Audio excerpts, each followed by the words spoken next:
அந்த ரத்தங்குக்கு இறந்துட்டாரு. இது லைவா நடந்த ஒரு விசேஷம் அந்த கோயில்ல. கல்யாணம் ஆகாதவங்க வந்து இங்க வந்து வேண்டிக்கிட்டாங்கன்னா கல்யாணம் ஆகுது, குழந்தை பாக்கி இல்லாதவங்க வந்து வேண்டிக்கிட்டாங்கன்னா உடனே குழந்தை கிடைச்சிருது. எங்கேயோ வர யானை ஏன் இங்க வராது, இங்க வந்து யாருக்கு எந்த இதுவும் பண்ணாது. அவரே சொன்னாரு யானை வந்து அங்கதான் இருக்குமா, இப்படியே போயிருங்க. வராது. உன் வயிற்று பொழப்புக்கு நீ வந்திருக்க, என் வயிற்று பொழப்புக்கு நான் வந்திருக்கேன். நான் வந்து எதுக்கா நான் வந்துட்டேன், இதனால நீ ஆத்திரப்பட்டு என்ன அடிச்சேன்னா என் மக்கள் தான் அங்க கிடக்கும். சரி சரி, தப்பு இல்லம்மா, தப்பு இல்லம்மா. என்னை புகழ்ந்து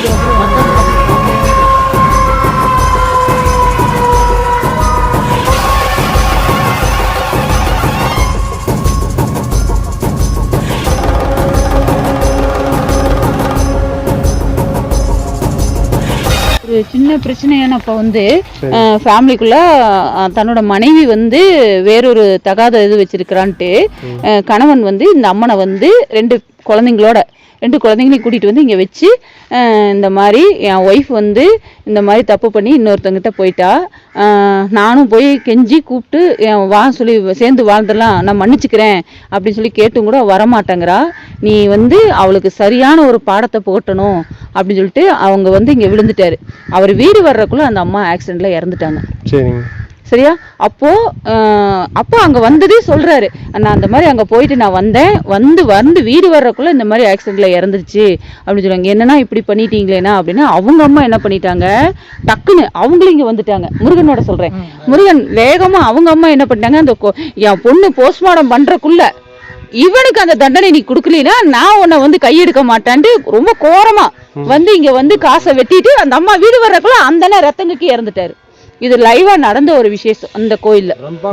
ரொம்ப ரோசக்காரி, ரொம்ப பாசக்காரி, ரொம்ப எப்படி சொல்றது, நம்பினவங்களுக்கு நல்ல ஒரு சக்தி வாய்ந்த ஒரு தெய்வம். இந்த இடத்துல என்ன வேண்டுனாலும் அதை நடத்தி கொடுக்கும். ரத்த பலிங்கிறது இந்த அம்மனுக்கு ஆகாதுங்கிறாங்க. ஆனா அந்த அம்மா வந்து வேண்டுதல், அந்த அம்மா அப்படி, ஏன்னா ஒரே பொண்ணு அந்த அம்மாவுக்கு, தன்னோட மனசு குமுறலோட வந்து நீயும் ஒரு பெண் தானே, இப்படி வந்து இது பண்ணிட்டியே, உங்ககிட்ட வந்ததுனாலதான் அவன் செத்துட்டான்னு சொல்றாங்களே, இது உண்மையா, இது எனக்கு மாந்திரிகமா தெரியுது, நீ வந்து உயிரை கொடுக்குற தெய்வம், உயிரை எடுக்கிற தெய்வம் நீ கிடையாது அப்படின்னு சொல்லிட்டு இந்த அம்மாட்ட வந்து அழுதுருக்காங்க. அழுது அந்த அம்மா வந்து போஸ்ட்மார்ட்டம் பண்ணி பாடியை கூட வாங்கல, குழந்தை அந்த பொண்ணோட பாடியை கூட வாங்கல. இந்த ஆள் வந்து வந்தவர் வந்து அங்க பைக்கில வந்து அப்படியே கீழே விழுந்தாரு, அப்படியே வாயில ரத்தம் கக்கி இறந்துட்டாரு. அப்புறம் உடனே நான் போய் இந்த மாதிரி சொன்னாங்க. ஆனா சாமி அப்படி கிடையாது, இந்த சாமி எல்லாரையும் வாழ வைக்கும் தான். நீ என்ன இதோ என்னமோ தெரியல, அது மாந்திரிகங்கிறாங்க, அது நமக்கு தெரியாது. ஆனா எத்தனை வருஷத்துக்கு முன்னாடி நடந்தது? இப்ப ஒரு 3-4 வருஷம் ஆச்சு. 4 வருஷம் தான் ஆச்சு. அவர் புளியங்கட்டி எல்லைக்கு மீறிச்சுன்னு அதை காட்டும். தெய்வத்தினுடைய கட்டுப்பாட்டு எல்லைக்கு மீறிச்சுன்னா அது காட்டும். அந்த கட்டுப்பாட்டுல அப்புறம் என்ன, 2வது வந்து நான் வந்து எனக்கு கல்யாணம் ஆகி 3 வருஷம் குழந்தை இல்லாம இருந்தேன். இங்க வந்து சாமியை கும்பிட்டுட்டு ரொம்ப இதா என் வீட்டுக்காரர் வந்து பூஜை பண்றவரு, அப்புறம் வந்து இவங்க பரமசிவ தோழர் மூலியமா வந்து இங்க வந்து வேண்டினேன். வேண்டி போய் இங்க தேங்காய் உடைக்கும் போது அதுக்குள்ள வந்து இப்படி உள்ள வளர்ந்து இருந்துச்சு. அப்ப வந்து சொன்னாரு இவரு, உடைக்கும் போது சொன்னாரு, உங்களுக்கு சக்தி இருக்கு, அதை வந்து உங்களுக்கு காட்டுது அப்படின்னாரு. அதே மாதிரி அந்த மாசமே வந்து உருவானதா பாப்பா தாரணி. அதனால இந்த அம்மன் வந்து ரொம்ப சக்தி இருக்கு. இதுகிட்ட வந்து எல்லாருமே ரொம்ப இதா இருந்துக்கணும்.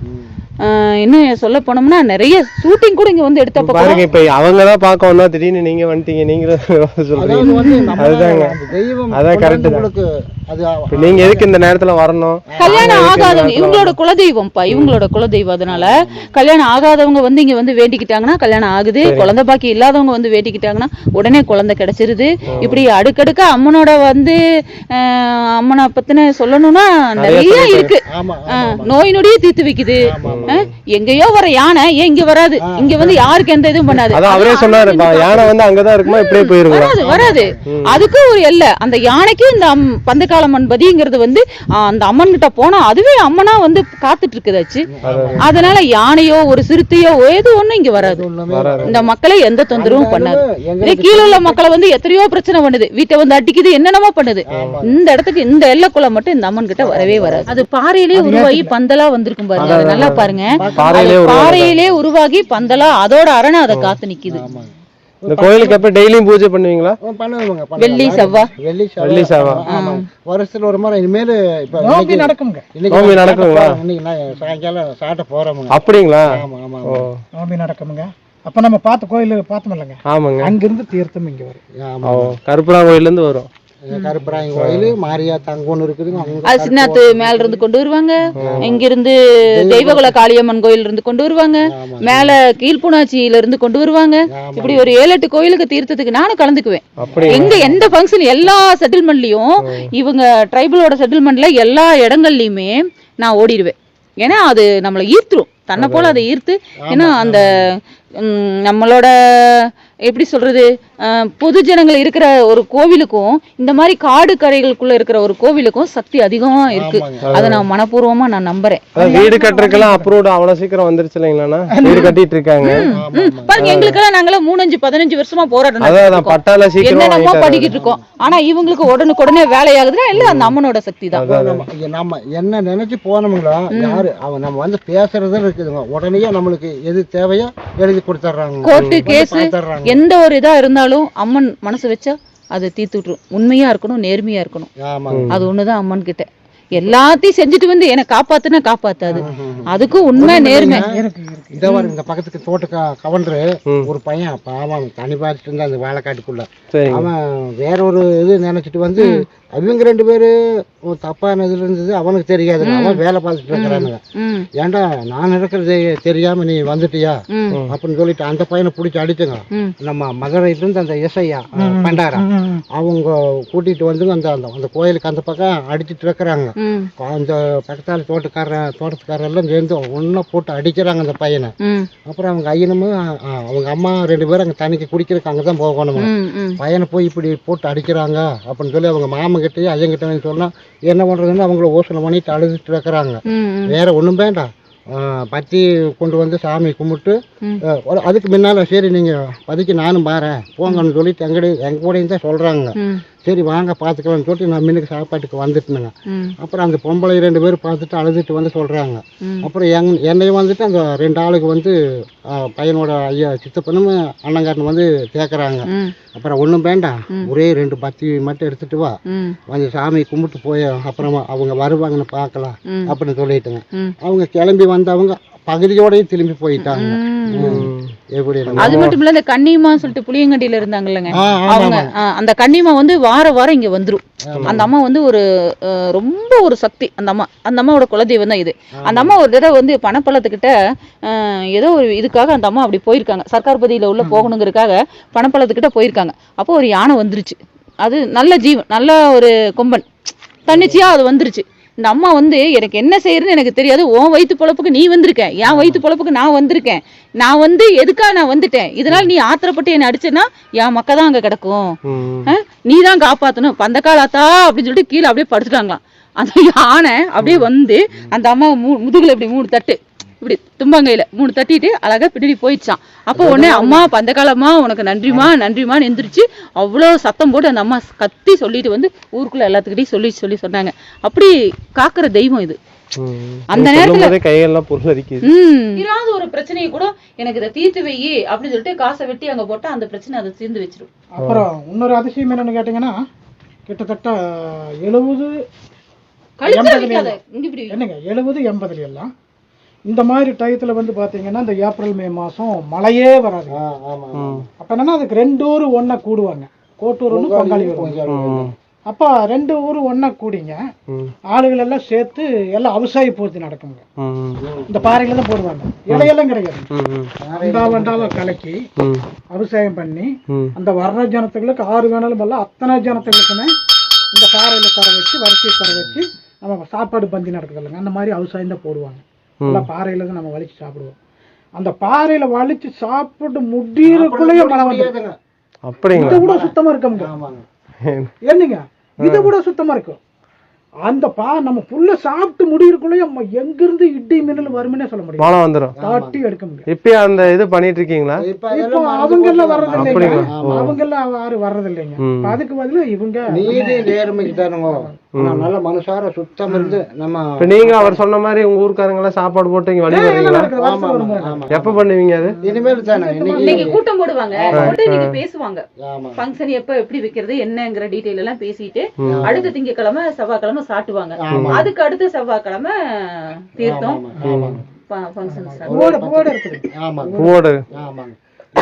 நம்ம மனசார சுத்தபத்தமா மற்றவங்க அங்க இருக்கும்போது நேர்மையா இருக்கிறவங்க அந்த பூசை பண்ணி தமிழர்ல பால் வச்சோம்ங்கன்னா அதான் அந்த சந்தில இருந்து சிறுசா வருவாங்க வந்து இங்க மேல அப்படிங்களா அப்படியே வந்து அந்த பாலை குடிச்சிட்டு மறுபடியும் திரும்பி போயிடுவாங்க. இப்ப இருக்குங்களா? இருக்குதுங்க. ஆனா நாங்க இது எல்லாம் தான் படிச்சிருப்போம், விடிய எல்லாம் பண்ணுவோம் முடிப்போம், ஒன்றும் பண்ணாதுங்க. உங்களுக்கு அரசாங்கத்து முறைப்படியா பார்த்தீங்கன்னா, அதாவது அவங்களுடைய டேட்டா இதுலயே என்ன இருக்குன்னா, பழங்குடி மக்களுக்கும் வழிபாட்டு தெய்வத்துக்கும் அரையடி வித்தியாசம் இருக்குங்கிறத கணக்கு இருக்கு அரசாங்கத்து முறைப்படியே. நல்லா இங்க நம்ம அந்த கன்னியம்மா சொல்லியிருக்காங்க வந்து அந்த அம்மாவுக்கு தரிசனம் கொடுத்து மேல எந்திரிச்சு நின்று ரொம்ப நேரம் அந்த அம்மாவை பாக்குமாமா. அப்படிங்களா? அந்த அம்மா வந்து இந்த தெய்வத்துக்கு முன்னாடி நின்று நான் சொல்றேம்மா, அந்த அம்மா வந்து நிறைய இந்த அம்மனை பத்தி புகழ்ந்து பாடிக்கிட்டே இருப்பாங்க. எனி டைம் பாடுவாங்க. அவங்க இல்ல இப்ப உயிரோட இல்ல, அவங்களுக்கு ஜடை போட்டுரும். ஜடை வந்து 3 மாசத்துக்கு ஒருக்கா 6 மாசத்துக்கு ஒருக்கா முடி எடுத்தாலும் மறுபடியும் ஜடை போட்டுரும். அப்படி பின்னி ஜடை 6 மாசத்துல பாத்தீங்கன்னா ஜடை நல்லா வந்துடும். நல்லா பெருசா வந்து இப்படி வந்து இப்படி நின்னுக்கும். அதான் ஜடையோடவே அந்த அம்மா இருப்பாங்க. துறவர வாழ்க்கை தான் அவங்க வந்து இந்த பந்தக்கால அம்மனுடைய பொண்ணாவே மாறிடுறாங்க. மாறிட்டு அவங்களுக்கு 2 பொண்ணு, அந்த 2 பொண்ணு 2 பையன், 4 குழந்தைங்களையும் வச்சுட்டு இந்த கோயிலுக்கு கூட்டிட்டு வருவாங்க. இப்ப 4 திசையில இருக்கு. அதுல வந்து 1 இறந்துருச்சு, 3 இருக்கு. அப்படி அந்த அம்மா வந்து எனி டைம் வெள்ளிக்கிழமை செவ்வாய்க்கிழமை மஞ்சள் நல்லா பூசிக்குவாங்க. பூசிக்கிட்டு இந்த கோயிலுக்கு வந்துருவாங்க. எல்லாம் செவ்வாய் வெள்ளி வந்துருவாங்க. அமாவாசை பௌர்ணமி தவற மாட்டாங்க. எனி டைம் இங்க வந்து உட்காந்துக்குவாங்க. அவங்க கிட்ட வந்து அவங்க பூஜை பண்ணி எல்லாம் பண்ணிக்கிட்டு இருக்கும் போது உள்ள இருந்து இந்த சர்பம் வருமாமா. அம்மா கிட்ட வந்து இப்படி பாக்குமாமா. இப்படி தூக்கி நல்லா பாக்குமாமா. வந்துட்டியா, எனக்கு தரிசனம் கிடைச்சிருச்சா அப்படின்னு அவங்க கிட்ட பேசினா அது இப்படி ஆடுமாமா. ஆடி அது சாமியை கும்பிட்டு அது போகும் அப்படின்னு சொல்லுவாங்க. கலசம் இருக்கு பாருங்க, அதுல வந்து வடக்கு மேல நம்ம இப்படியும் பாக்கு பாத்துக்கிட்டே அவன் பால் கீழே ஏதாச்சும் பால் இருந்தா பாலை குடிக்க வரமுங்க. ஆனா என்ன நிறைய தடவை கூட்டிட்டு வந்திருக்காங்க இங்க. ஆனா நான் பார்த்ததே இல்ல. நான் பாக்கணும்னு நினைச்சுதான் நான் வருவேன். அம்மா ஒரு தடவையாவது கண்ணு காட்டுங்கம்மான்னு வருவேன். ஆனா எனக்கு கண்ணுக்கு பார்த்ததே இல்ல. அதுல இன்னொன்னுங்க, நல்லா சாயங்காலம் ஒரு 6 மணி 7 மணி போல இங்க பூசை நடக்கும்போது பாத்தீங்கன்னா இந்த சைடு ஃபுல்லா உங்க அது வரையில நிறைய ஜனங்க நிப்பாங்க. வருங்க ஒவ்வொன்றும் ஒவ்வொரு சித்தனை குளத்தி தானுங்க. இந்த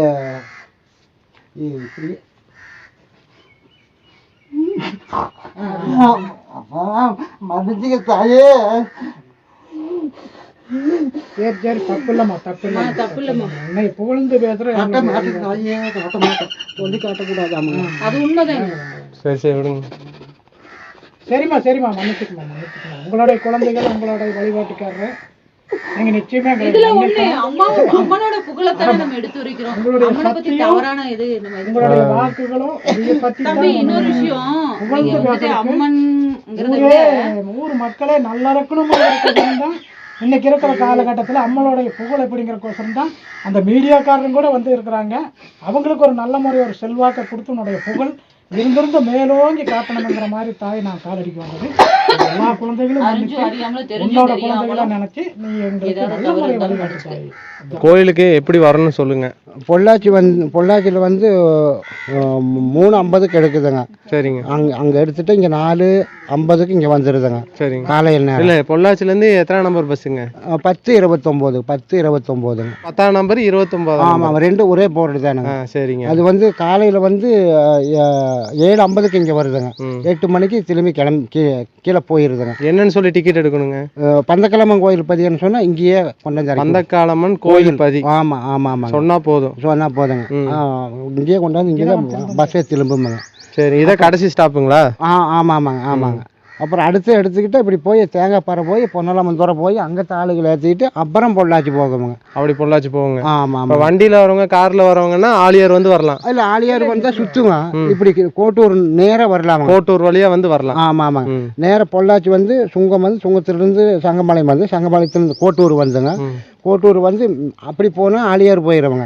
இப்படி நேராக பொன்னலாமந்துறை ரோட்டில் வந்தீங்கன்னா இங்கே ஒரு தேங்காய் பாறை பிரிவுன்னு ஒரு நிழல் கொடை இருக்குதுங்க. நிழல் கொடை இந்த சைடு இந்த பக்கம் தெக்கமலை ரோடே வருதுங்க. அங்கே வந்து யாராவது தெரிஞ்சவங்களை கேட்டாலும் பஞ்சக்கிழமை கோயிலுக்கு போகிறது எது வழியாக சொல்லுவாங்க. ஓகேங்க, நன்றி. இவர் தான் ஊர் தலைவருங்க. உங்க பேர் என்னங்க? பரமசிவம். பரமசிவம். கோயில் எத்தனை வருடமா இருக்குதுங்க? ரொம்ப காலம் பிடிச்சி எங்கள் பாட்டி பாட்டம் காலத்தில் அதுக்கு மேலே பிடிச்சிருக்குதுங்க. ரொம்ப காலமாக இருக்குதுங்க இந்த சாமிங்க. பழமையான கோயிலுங்க. ஆமாங்க. ஆனால் இந்த டைம்ல தான் யானை வருங்கிறீங்க 5 மணிக்கு மேலே சாயங்காலம். ஆமாங்க. ஆனால் வந்தாலுமே இப்படி வந்து இதோட சரிங்க. ஊருக்குள்ளேயே போகாதுங்க. போயிடுங்க. இப்படி அது வரையில போக மறுபடியும் திரும்பி நீ என்ன பண்ணுமா என்னமா தெரியலைங்க. வாழை முறுக்கிட்டு எடுத்துருங்க ஜவாரி வந்த தரத்திலேயே மறுக்கம் திரும்பி போயிருங்க. ஆமாங்க, ஓடி எல்லாம் இந்த சக்தி வாய்ந்த அம்மன்னால. ஆமாங்க. நண்பர்களே, நல்லா பவர்ஃபுல்லான கோயிலுங்க. இங்க வரக்கு மிஸ் பண்ணிடாதீங்க. தயவு செஞ்சு இங்க எல்லாரும் வாங்க. நீங்க நல்லதை நினைச்சு வேண்டுங்க. கண்டிப்பா எல்லாத்துக்கும் நல்லது நடக்கும். நல்லதே நடக்கும். நீங்க இந்த கோயிலுக்கு வரக்கு அட்ரஸ் ஐயாவே சொல்லியிருப்பாரு. இருந்தாலும் நான் டிஸ்கிரிப்ஷன்ல அட்ரஸ் நான் கொடுக்குறேன். மறக்காம செக் பண்ணி இந்த கோயிலுக்கு வாங்க. இதே மாதிரி அடுத்த தரமான சம்பவத்துல மறுபடியும் வந்து உங்களை சந்திக்கும் மாதிரி உங்களிடமிருந்து விடைபெறுவது உங்கள் நண்பன் பவித்ரன். நன்றி, வணக்கம். நன்றிங்க.